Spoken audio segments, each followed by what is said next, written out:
Incognito, an adjective or an adverb? Incognita, again, an adjective or an adverb. I think you can also use both of these as a noun, though, and I will get to that. Let's see. Firstly, with pronunciation, I would say incognito, but you will hear people say incognito, particularly Americans. Terra Incognita. Incognita. I would go in Terra Incognita. Okay, let's see. Meaning to start with. If somebody is incognito, they're hiding their true identity. They're disguised. So I'm sure you've all heard of these fairy stories where the king likes to travel amongst his people incognito. So he's not recognized as the king. He's in disguise. Yeah? Okay, so in a way that reveals his true identity. Yeah, a star maybe prefers to travel incognito so that nobody actually knows it's them. Nobody knows who it is. You could say an incognito, an assumed identity. Yeah, he acts in accordance with his incognito. Okay, so somebody who's traveling incognito, they are not known. They're assuming a disguise. They're assuming a different character so that they're not recognized. This is normally with stars and important people in order to avoid being recognized and mobbed. Now, I would like to get to Terra Incognita. Let's see, on a map you will see, or on old maps, you will see Terra Incognita, unknown land. Yeah, so before Columbus sailed, everything to the west of Europe was Terra Incognita, unknown land. And we can use this phrase Terra Incognita metaphorically to say something that you don't know about. Yeah. So this research is going into Terra Incognita. Yeah, it's going into a subject or a situation that people aren't familiar with. Okay, dealing with children is Terra Incognita to me. But also, in my opinion, you can use an incognito, an incognita, something that is unknown.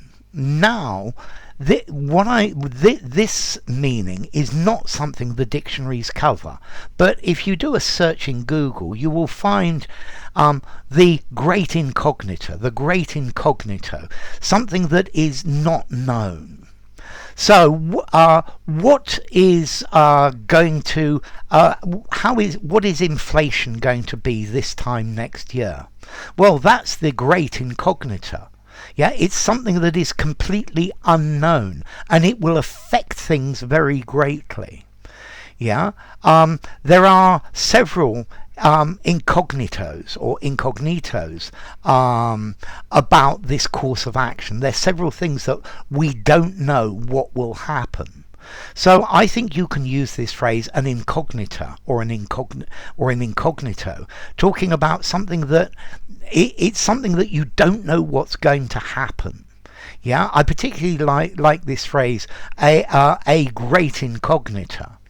So we all say that global warming is having terrible effects on our planet, but what is going to finally happen with global warming is a great incognita. It's something that we really don't know. Okay, so this is talking about something unknown.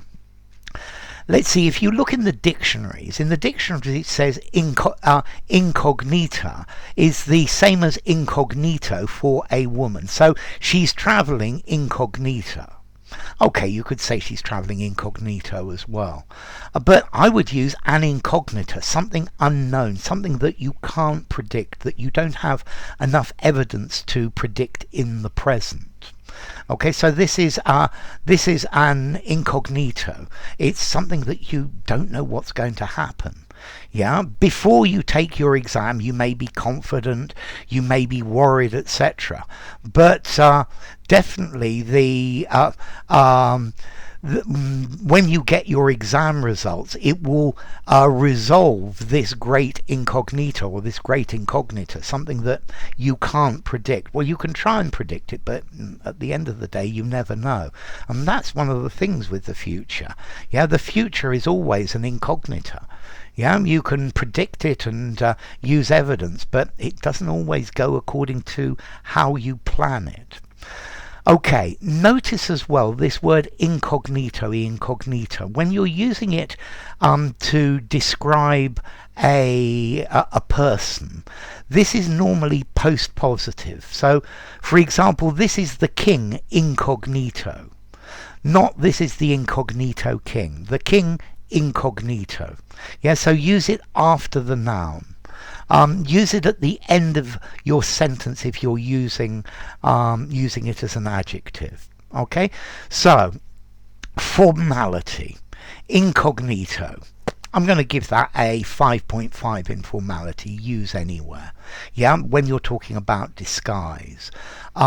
She's travelling incognita. Maybe 6, because I would probably say she's travelling incognito. Use anywhere it's a little bit more formal. This is a great incognito. This is a great incognito. I think I would give this 6.5 in formality. Okay, so probably use it in this way, meaning an unknown, something that's not possible to predict. Use it semi-formally or formally. As to origin, well, this comes from Italian incognito, from Latin incognitus, in, not, and cognitus, known, from the verb conoscere, to know. So, yeah, not known. So a person who's travelling incognito, a star incognito, they're not known, they're not recognised as their star, as who they are. And yeah, this is one of the incognitos related to business. Is this going to be profitable? I'm sure as students you're all faced with the great incognito of how do I pronounce this word I've never seen before? Look it up, listen to me, find a native speaker, and it still might be problematical. So enough. If you enjoyed the video, give it a rating, subscribe to my channel, and I will see you soon. Bye for now. Incognito, incognito, incognita, incognita, terra incognita.